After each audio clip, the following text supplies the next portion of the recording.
দিদি, তুই কি কখনো ভাবিস আমাদের বাড়িটা আসলে কি?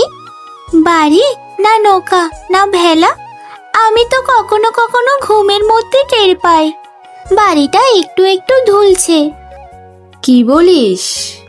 হ্যাঁ, তখন মনে হয় আমরা কোনো জাহাজে আছি, অনেক দূরে চলে যাচ্ছি, পৃথিবীর অন্য কোনো দেশে, যেখানে কোনো কিছুর অভাব নেই, কারো চোখে জল নেই। তোর কি কখনো এরকম মনে হয় না দিদি? রাতে যখন বাড়িটা একটু কাত হয়, তখন তোরও কি মনে হয় না আমরা কোথাও চলে যাচ্ছি? তোর স্বপ্ন দেখার অভ্যাসটা কোনোদিনও যাবে না রে বিনি। বাড়িটা বাড়ি, বাবা নিজের হাতে বানিয়েছে, মনে আছে? সেই যে বড় বড় বাঁশ কাটতেন, মা দড়ি পাকাতো, আর তুই ছোট্ট মেয়ে হয়ে বাঁশের গুঁড়ির উপরে বসে গান গাইতিস। বাবা বলতেন এবারই ভাসবে, কিন্তু ডুববে না কোনোদিন। বাবার কথা আমি আজও বিশ্বাস করি, আর তুইও কর। বাবার কথা বললে তোর চোখ ভিজে যায় দিদি, আমি দেখতে পাই। তুই লোকাস, আমি জানি বাবা চলে গেছে, কিন্তু এই বাড়িটা তো আছে, এই নদীটা আছে, তুই আছিস, আমি আর কি চাই বল? মাঝে মাঝে মনে হয় গ্রামের লোকেরা আমাদেরকে একটু অন্য চোখে দেখে, যেন আমরা এখানকার নই। অন্যের মুখের কথা নিয়ে মাথা ঘামাস না তো। যাদের নিজেদের কাজ নেই তারাই অন্যের কথা বলে বেড়ায়। আমরা আমাদের মতো আছি, কারো তো কোনো ক্ষতি করিনি। নিজেদের হাতে মাছ ধরি, শাক তুলি, জল পুনি, এইটুকুই আমাদের পৃথিবী, আর এইটুকুই যথেষ্ট। ওসব কথায় কান দিস না, বুঝেছিস? শুনলাম দিদি, তবুও মনটা খারাপ হয়ে যায়। আচ্ছা ছাড়, আজ দুপুরে কি রাঁধবি বল? ওই তো কাল যে মাছটা ধরেছিলাম সেটা দিয়ে ঝোল করব, আর কচুর শাক আছে পাড়ের ধারে, তুলে আনবি একটু পরে। এখন যা। দিদি, ওই দেখ, মেঘগুলো কিরকম কালি হয়ে আছে, যেন আকাশে কেউ কালি ঢেলে দিয়েছে। এবার বর্ষা খুব বড় হবে মনে হয়, গত বছরের চেয়েও বেশি। নদীর জল কালকে থেকেই বাড়ছে, খেয়াল করেছিস? পাড়ের কাদায় যে দাগটা ছিল সেটা ডুবে গেছে ভোর থেকে। আমার তো একটু ভয় করছে রে দিদি। ভয় পেলে চলবে না বিনি, দড়িগুলো শক্ত করে বাঁধ। ওই কোণের গিঁটটা আলগা হয়ে গেছে, দেখছিস না? বাবা তো শিখিয়েছিলেন, একটা গিঁট ঢিলা মানে পুরো বাড়ির বিপদ। আয়, আমি ধরি, তুই টান দে, জোরে টান দিবি। দিদি, তুই এত শক্ত কি করে বল তো? তোর কি কখনো ভয় লাগে না? এই বাড়ি, এই নদী, এই ঝড়, সব তুই একা একা সামলাস। আমি তো তোকে কখনো কাঁদতে দেখিনি, মাও তো এত শক্ত ছিল না। তুই কোথা থেকে পাস বলতো এত জোর? আমি তো ভয় পেলে পায়ের তলার মাটি সরে যায়। আর আমাদের চারপাশে জলের তো অভাব নেই, তার চাইতে হাত চালা কাজ কর। মেঘ ডেকে ভয় পেলে তো বর্ষায় টিকে থাকা যায় না। আর শোন, ভেতরে যত কাপড় আছে সব উপরের তাকে তুলে রাখ। গত বছর মেঝেতে রাখা চালের বস্তা ভিজে সব নষ্ট হয়ে গিয়েছিল, ভুলে গিয়েছিস? সেবার 3 দিন আমরা শুধু শুকনো মুড়ি খেয়ে কাটিয়েছিলাম, এবার যেন ওটা না হয়। হ্যাঁ দিদি, করছি, আমার সব মনে আছে। সেবার তো তুই আমাকে নিজের ভাগের মুড়িটাও দিয়ে দিয়েছিলি, আমি তো খেয়েও ফেলেছিলাম, পরে বুঝেছিলাম তুই না খেয়ে আছিস। সেদিন থেকে আমার এত রাগ হয় নিজের উপর। তবে একটা কথা বলি, আজ সন্ধ্যায় শেফালি বৌদিকে একবার ডাকবো। হ্যাঁ হ্যাঁ ডাক, তবে খালি হাতে যাস না। ওই শুকনো মাছগুলো থেকে কয়েকটা নিয়ে যাবি বৌদির জন্য। মানুষের কাছ থেকে নিতে হলে দিতেও শিখতে হয়। বিনিমা, এই নে, সকাল থেকে মেঘ দেখে মনটা কেমন অস্থির লাগছিল, ভাবলাম তোদের কাছে একটু আসি। খিচুড়ি বানিয়ে এনেছি, গরম গরম খা। কাল বাজারে গিয়ে শুনলাম চারিদিকে বন্যার সতর্কতা দিচ্ছে, উজানে নাকি খুব বৃষ্টি হচ্ছে। তোদের এই ভাসমান বাড়ির কথা ভেবে রাতে ঘুমোতে পারিনি রে মা। বৌদি, তুমি না এলে আমাদেরকে কে দেখবে বলো? পুরো গ্রামে তুমি একাই আমাদের খোঁজ রাখো, বাকিরা তো দূর থেকে তাকিয়ে থাকে, কেউ কাছেও আসে না, কথাও বলে না, শুধু তুমি আর দুলাল মাস্টার মশাই। এই দুজন ছাড়া আমাদের আর কে আছে বলো? তোর দিদি কিচ্ছু খায় না, সব তোকে খাওয়ায়। আমি দেখি বুঝি, ও নিজের শরীরটা একদম খেয়াল করে না। যাক সে কথা, একটা জরুরি কথা আছে বিনি, মন দিয়ে শোন। এসব কাউকে বলিস না মা। কি কথা বলো না বৌদি? গ্রামের মানুষ খারাপ নয় বুঝলি, তবে শ্যামল মণ্ডলের প্রভাব বেশি। সে যা বলে গ্রামের অনেকে তাই শোনে। কাল তাকে দেখলাম তোদের এই পাড়ার দিকে তাকিয়ে দাঁড়িয়ে রয়েছে। সাথে ওই মাপঝোঁক করার লোকটাও ছিল, ওই যে সদরের দিক থেকে আসে, হাতে ফিতে নিয়ে ঘোরে। কেন কেন? আমার মনে হয় এই জায়গাটা চায় বিনি। তোদের দিদিকে বল সাবধানে থাকতে। শ্যামল মণ্ডল চাইলে পুরো গ্রামকে নিজের পকেটে রাখতে পারে, এটা ভুলে যাস না। দিদিকে বললে দিদি তো বলবে আমরা কারো ক্ষতি করিনি, তাই ভয় পাওয়ার কিছু নেই। কিন্তু বৌদি, আমি জানি ভয় পাওয়ার আছে। যার টাকা আছে তার জোর আছে। আমাদের কি আছে বলো তো? একটা ভাসমান বাড়ি আর দুটো খালি হাত। বৌদি, তুমিই বলো না, শ্যামল মণ্ডল কি আমাদেরকে উচ্ছেদ করতে পারবে? পারবে কিনা জানি না মা, তবে চেষ্টা সে করছে তা বুঝতে পারছি। তুই দিদিকে বল দুলাল মাস্টারমশাইয়ের সাথে একবার দেখা করতে। উনি বুদ্ধিমান মানুষ, কিছু একটা উপায় বের করবেন। আর হ্যাঁ, ওই দড়িটা নিয়ে যা, আমি এনেছি। মোটা দড়ি, বেশ শক্ত, বর্ষায় খুব কাজে লাগবে। মাস্টার মশাই, আপনি তো গ্রামের সবচেয়ে বুদ্ধিমান মানুষ। আপনাকে একটা কথা বলি, নদীর পাড়ের ওই জায়গাটা দেখেছেন যেখানে দুই বোন ওদের বাঁশের ঘর বানিয়ে বসে আছে? ওখানে আমি একটা মাছের ঘেরি করতে চাই। জায়গাটা দারুণ, নদীর মোড়ে পড়েছে, জল ঢোকার পথ আছে, লাখ লাখ টাকা আসবে বছরে। শ্যামল, ওই দুই মেয়ে ওখানে থাকে তাদের বাবার আমল থেকে। সুধীর দাস, মনে আছে তোমার? সে নিজের হাতে ওই ঘর বানিয়েছিল। ওদের তুমি কোথায় পাঠাবে? রাস্তায়? একটু মানবিক হও শ্যামল। মাস্টার মশাই, আপনি বড্ড সেকেলে কথা বলেন। এটা ব্যবসা, এখানে আবেগ চলে না। আর ওই জায়গা তো সরকারি, তাই না? ওরা তো দখল করে বসে আছে। আমি তো জোর করছি না, আইনের কথা বলছি। সরকারি জমিতে কেউ ঘর বানাতে পারে না, এটা তো আপনি পড়ান স্কুলে। আমি কি ভুল বলছি? সব জায়গায় নিয়মের কথা বলো না শ্যামল। তোমার বাড়ির পেছনে যে পুকুরটা আছে সেটাও তো সরকারের ছিল এক সময়, ভুলে গেছো? তোমার বাবা সেটা দখল করে পুকুর কেটেছে। কোনো কাগজ ছিল না, তখন কেউ কিছু বলেনি, কারণ তোমার বাবার জোর ছিল। অন্যায় করো না। মাস্টার মশাই, আপনি আমার বাবাকে টানবেন না। হ্যাঁ, সেটা অন্য সময়ের কথা, আমি বর্তমানের কথা বলছি।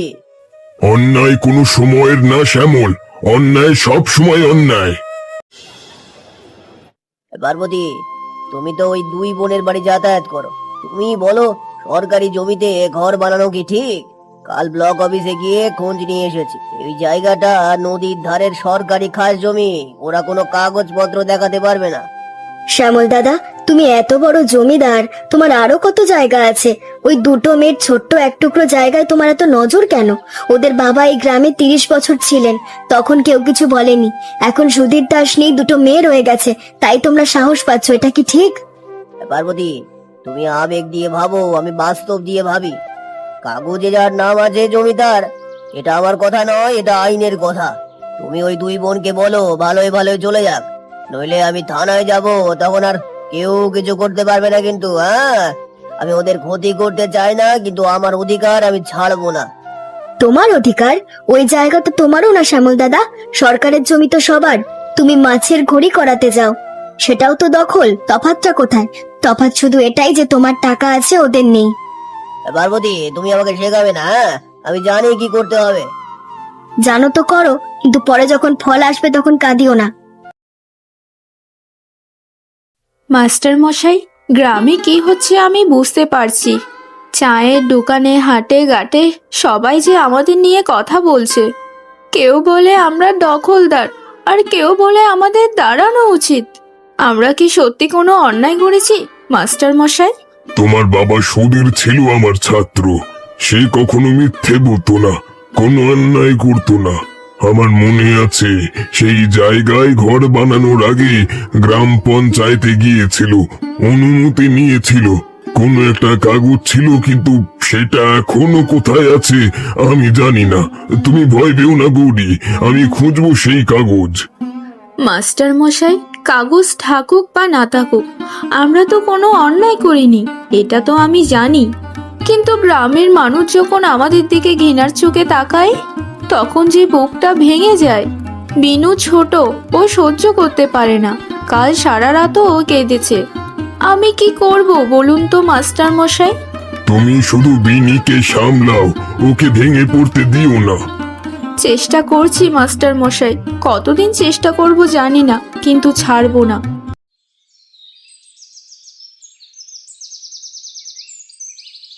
গৌরী, তোমাকে সোজা কথা বলি, এই গ্রামের সবাই জানে তোমরা সরকারি জমিতে বসে আছো।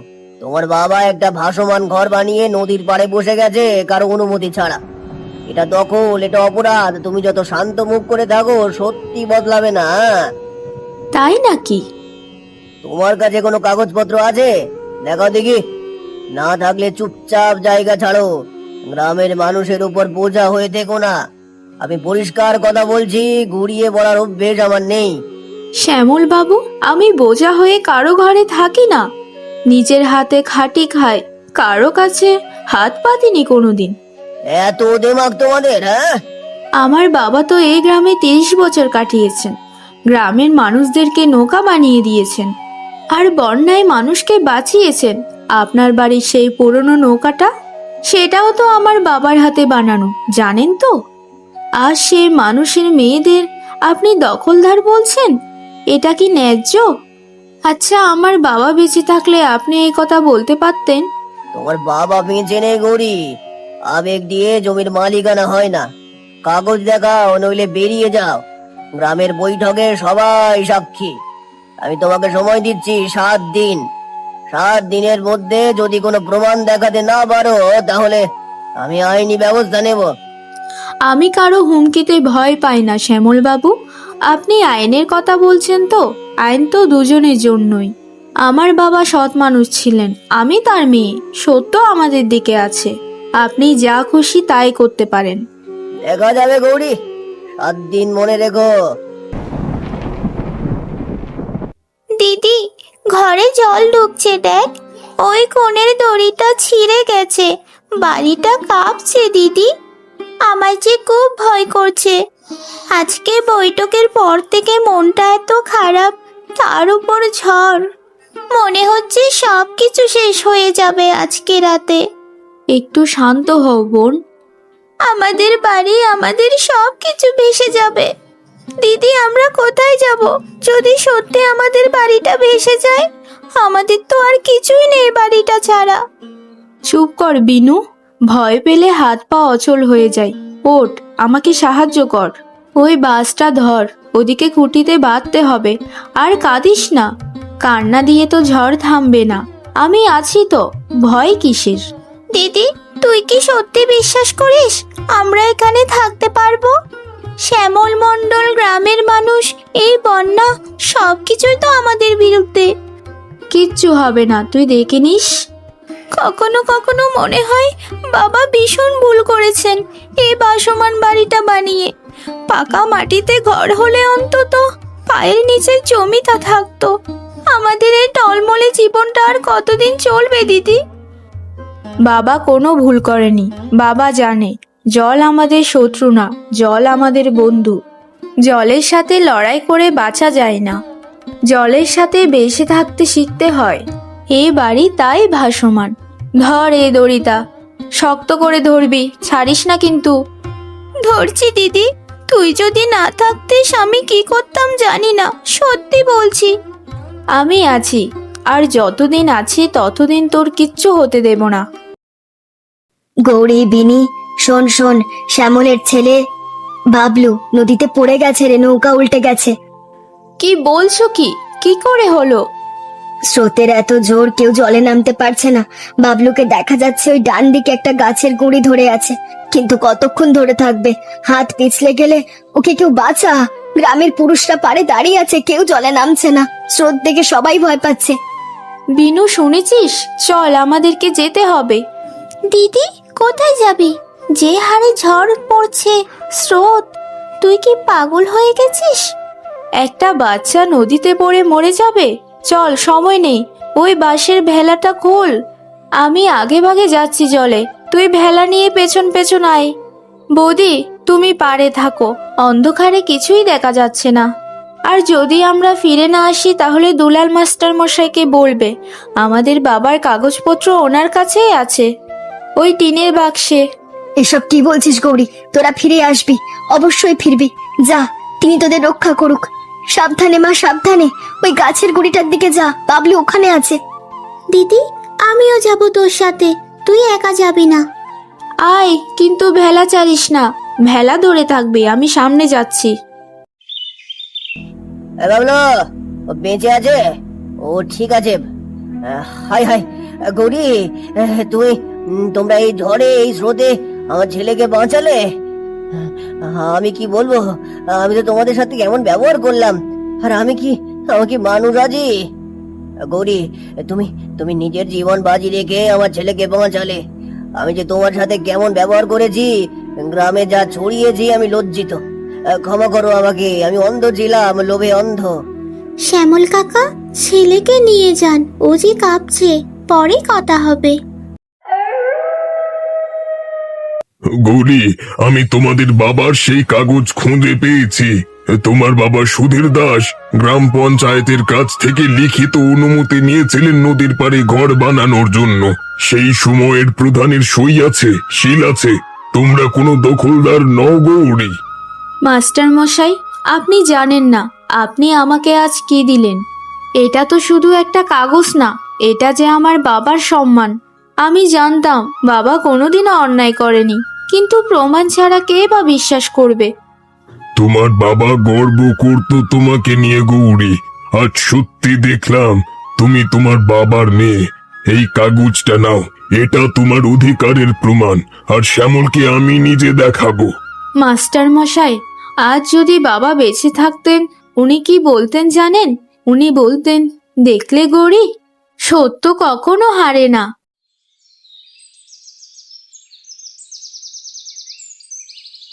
গৌরী, আমি এসেছি। জানি না তুমি আমার মুখ দেখতে চাও কিনা। দুলাল মাস্টার মশাই কাগজটা দেখালেন, তোমার বাবার অনুমতি পত্র। দেখেছেন তাহলে? আমি তোমার কাছে কোনোদিন এই ঋণ শোধ করতে পারবো না। আমাকে ক্ষমা করো গৌরী। আমি জানি ক্ষমা চাওয়ার যোগ্য নই, কিন্তু আমি চেষ্টা করছি একটু ভালো মানুষ হতে। বাবলু তোমাকে ভোলেনি, আমিও ভুলবো না। শ্যামল বাবু, ক্ষমা করা কঠিন না, কিন্তু ভুলে যাওয়া কঠিন। আমি চেষ্টা করব। আসলে সবার বাবা তো কাগজ রেখে যায় না, আর সবার পাশে দুলাল মাস্টার মশাইও নেই। আপনার শক্তি আছে, সেটা মানুষের ভালোর জন্য ব্যবহার করুন, আর তাহলেই আপনার এই ক্ষমা চাওয়া সার্থক হবে। গৌরী, তুমি আমাকে শুধু ক্ষমা করোনি, তুমি আমাকে শিখিয়েছো। আমি কথা দিচ্ছি, এই গ্রামে আর কারোর সাথে এমন হবে না। আমি বদলাবো। কথা দেওয়া সহজ শ্যামল বাবু, রাখাটা কঠিন। দেখা যাক। বিনি, আজ তোদের এই ছোট ভাসমান বাড়ির সামনে পুরো গ্রাম এসেছে। জানিস, আমি 50 বছর ধরে এই গ্রামে পড়াচ্ছি। কত ছেলে মেয়ে পড়েছে আমার কাছে, কত প্রজন্ম দেখেছি, কিন্তু আজকের মতো দিন আমি কমই দেখেছি। মাস্টার মশাই, আমি ছোটবেলায় ভাবতাম আমাদের বাড়ি সবার চেয়ে আলাদা, তাই সবাই আলাদা করে রাখে আমাদের। কিন্তু আজকে বুঝেছি আলাদা হওয়া কোনো দোষের না। আজ কি মনে হচ্ছে বল? আজকে মনে হচ্ছে আমরা সত্যি একা নই, পুরো গ্রাম আমাদের পরিবার। আর মাস্টার মশাই, আমি একটা কথা বলি, আমি আর কখনো ভয় পাবো না। দিদি বলেছে ভয়কে জয় করতে হয়, আমিও সেটাই করব। ঠিক বলেছিস বিনি। আর শোন, তোদের বাড়ি ভাসমান ঠিকই, কিন্তু কোনো ঝড়, কোনো বন্যা, কোনো লোভ কিছুই সেই শেকড় উপড়ে ফেলতে পারবে না। আজ থেকে এই ভাসমান বাড়ি শুধু দুই বোনের বাড়ি না, এটা পুরো গ্রামের বাড়ি। সবার জায়গা আছে এখানে, সবার। মাস্টার মশাই, দিদিকে একটু ডাকি, ও ওই দিকে কি কোণে তাকিয়ে আছে, নদীর দিকে তাকিয়ে বাবার কথা ভাবছে মনে হয়। শ্যামল কাকা, কথাই নয় কাজে দেখাবেন। ডাকার দরকার নেই বিনি, ওকে থাকতে দে। মাস্টার মশাই, আজ আমার চোখে জল আসছে। এই দুটো মেয়ে আমার নিজের মেয়ের মতো। ওদের হাসি দেখলে আমার বুকটা ভরে যায়। গৌরী, বিনি, তোরা আমার গর্ব মা। আমিও কিছু বলতে চাই। আমি এই গ্রামে অনেক ভুল করেছি, শুধু এই দুই বোনের সাথে না, আরো অনেকের সাথে। আজ থেকে আমি বদলাতে চাই। গৌরী আমাকে বলেছিল শক্তি মানুষের ভালোর জন্য ব্যবহার করুন, আমি সেটাই করব, এই গ্রামের জন্য, এই মানুষগুলোর জন্য।